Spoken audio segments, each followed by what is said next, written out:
Yes. Due to your time limit, I'll do my presentation. My title is like that. So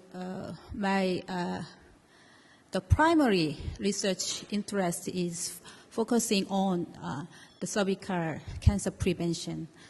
To do that, I'm doing more extension to the male subject, or even in the early adolescent, in both male and female group.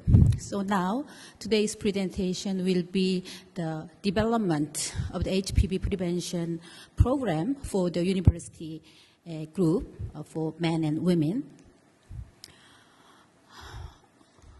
So, at the beginning, I need to introduce my creativeness of the program.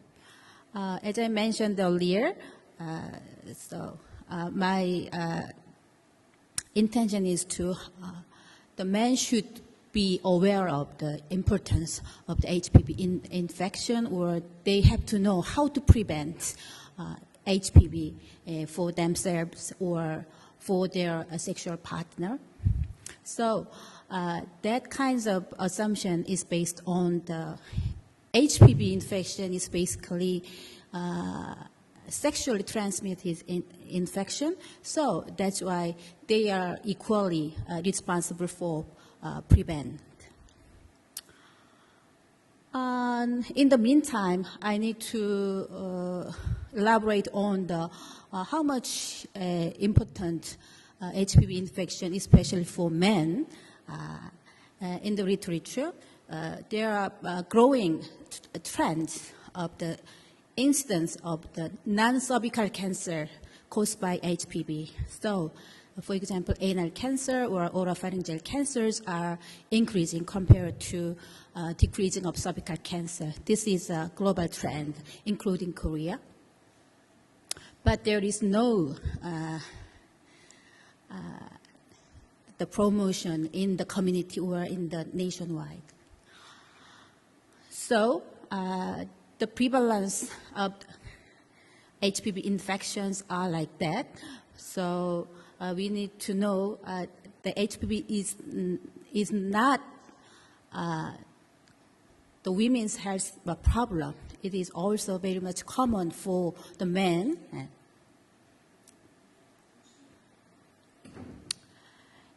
Yes. So in my antecedent study, I have found some evidence about there are big gender differences in the knowledge and attitude or in practice in the Korean population.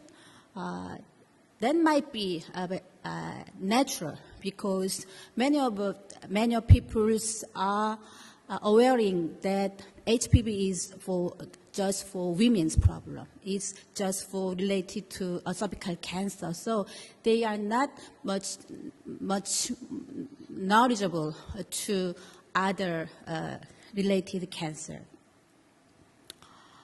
So in this study, I need to incorporate the male subject, and then I want to provide HPV educational program, basically in terms of gender-based program and the gender equality perspective.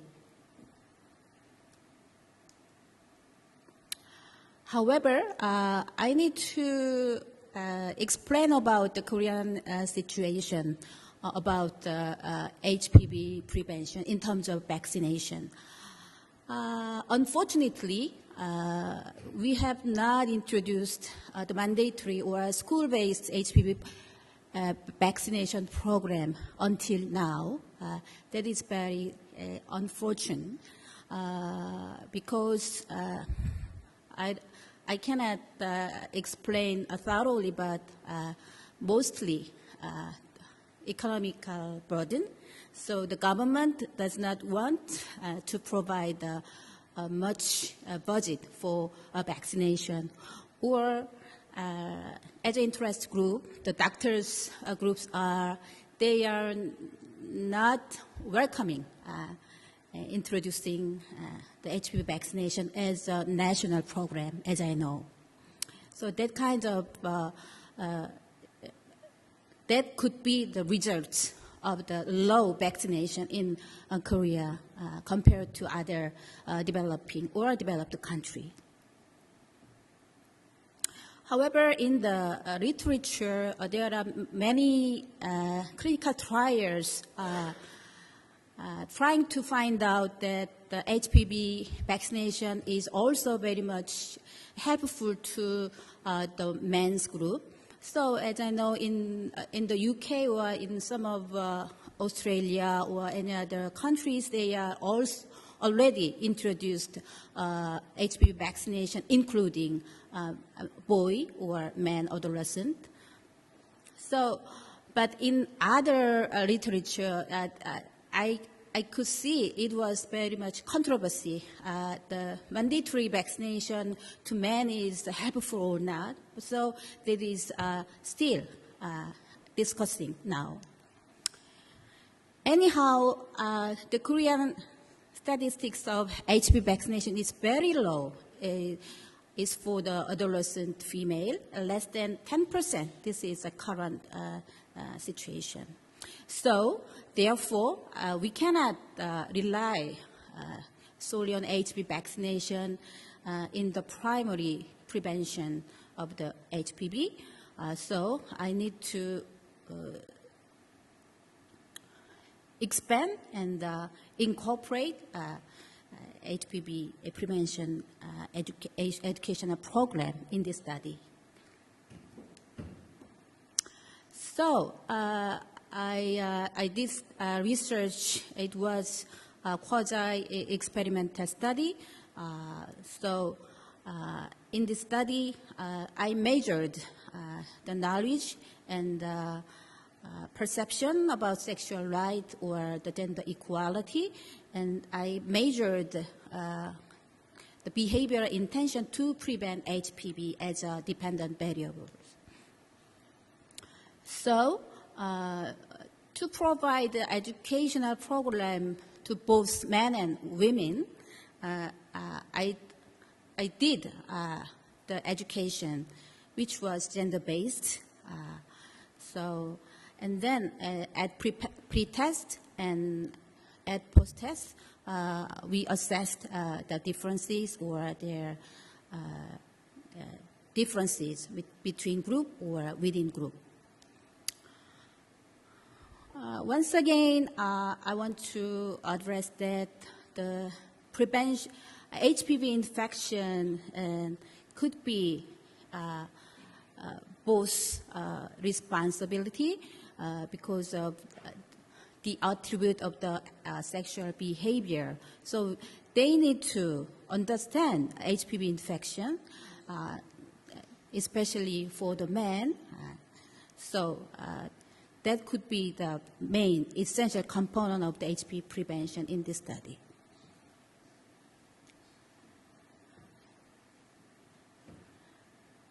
And also, once again, I want to repeat that beyond the HPV vaccination, we need to incorporate other measures comprehensively.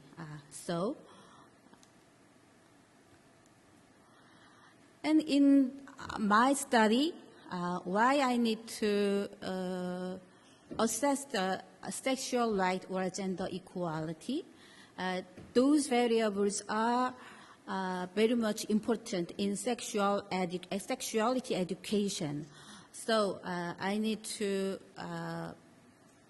plan. Basically, they have to recognize the STD or HPV should be their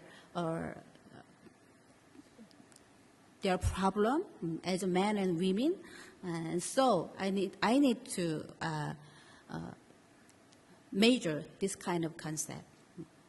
So that kinds of trials seems to be the uniqueness of this education. Sexual right is defined as like that. It should be achieved or maintained because it is a basic human right. So the awareness of sexual rights should be considered as a starting point or fundamental content of the sexuality education. So that's why I need to incorporate that kind of variable. In the meantime, the gender equality is referring to the right of men and women also, which is to non-discrimination. So it is considering a very much relational process. So gender inequality might be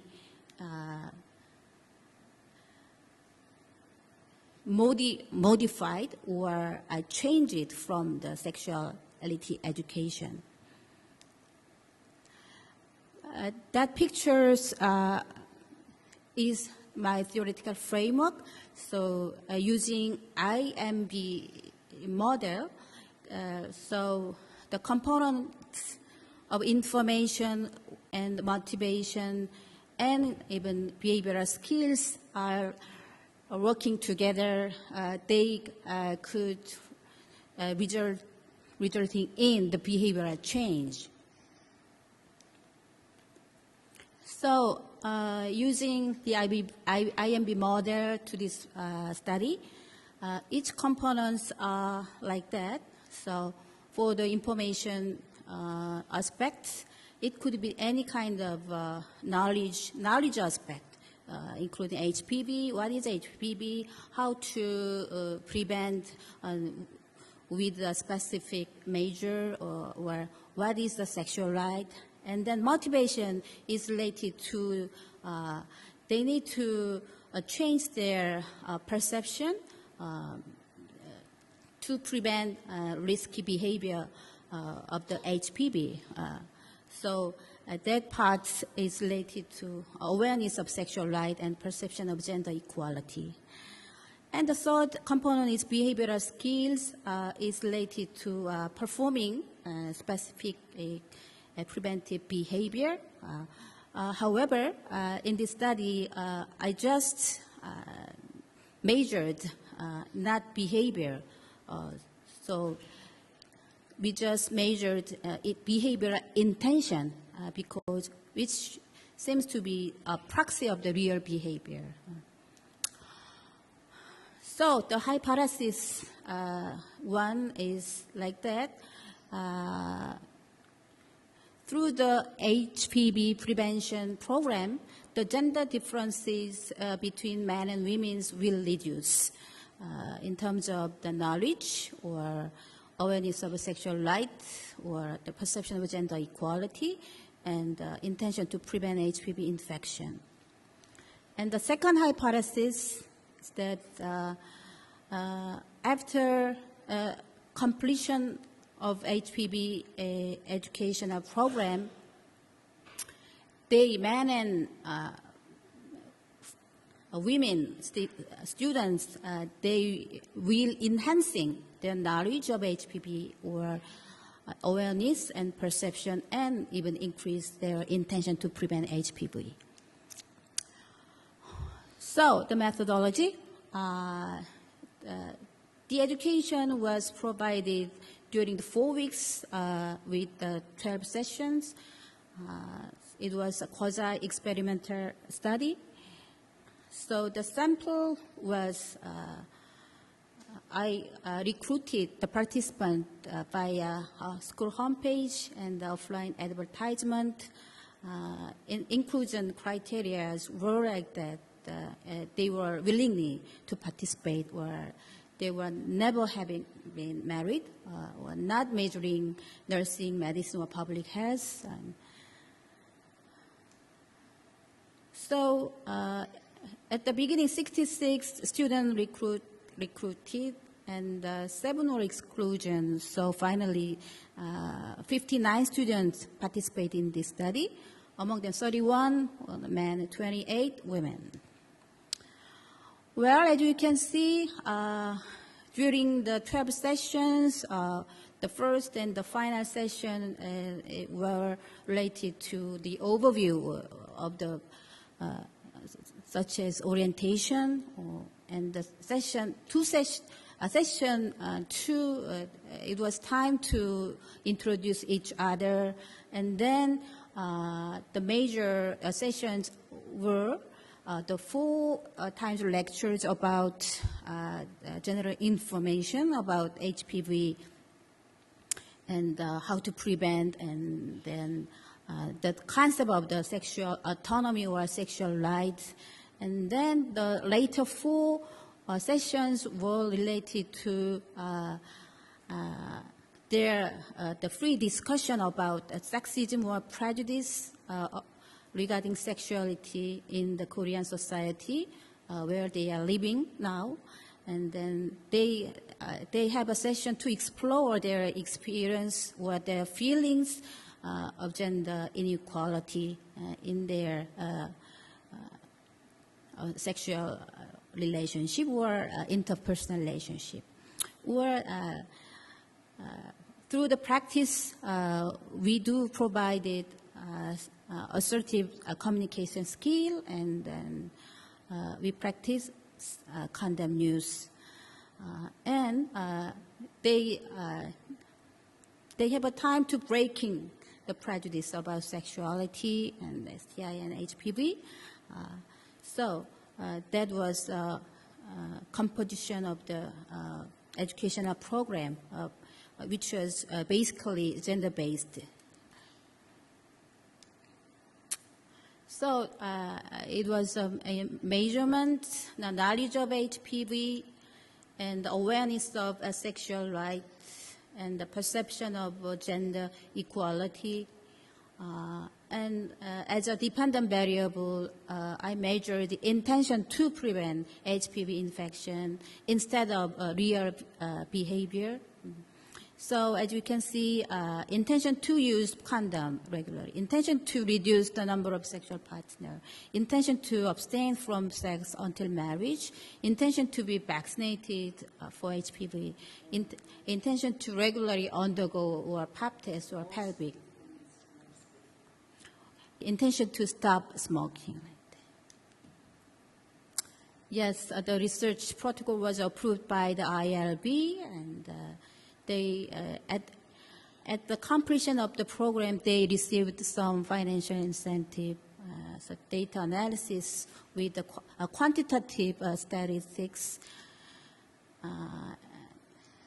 So as a result, as you can see, at the pretest, most of variables are homogeneous in the grade and the age and the living condition, except the sexual experience. It was very natural. Man is more experienced in the sex. And another differences were in smoking experience also. Yes. And then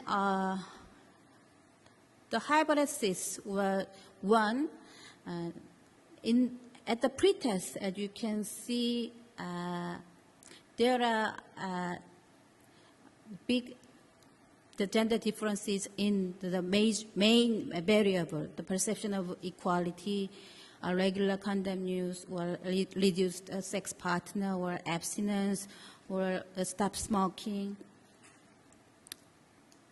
And then at post-test, as you can see, the differences has gone. So the most of the variables are not significant between men and women. So hypothesis 1 is supported by the results. And with regard to the hypothesis 2, as you can see, the male, they are knowledgeable or higher awareness or higher perceived in gender equality, or they have a higher score of recommending the PAP test to partner after education. And then in the female group, they enhance their knowledge of HPV and also enhance of their awareness of sexual right and the perception of gender equality, or their intention to undergo PAP test or pelvic examination. So, by the results, the hypothesis 2 was supported generally. So, in terms of the results, I can say the gender-based HPV prevention educational program seems to be effective for both gender. But as you can see, I just measured the behavioral intention, not the real behavior. So that could be my very important limitation of the study. So we need to follow that their education could really affect to the real behavior. So we need to address the HPV prevention should be provided to both men and women. That is my final conclusion.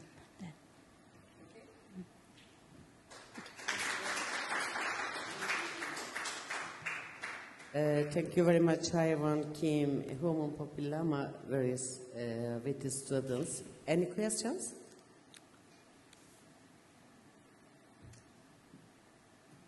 Thank you. Thank you. Hae Won, Kim, thank you very much. This interesting study. Thank you. Now, thank you. What the time? Thank you.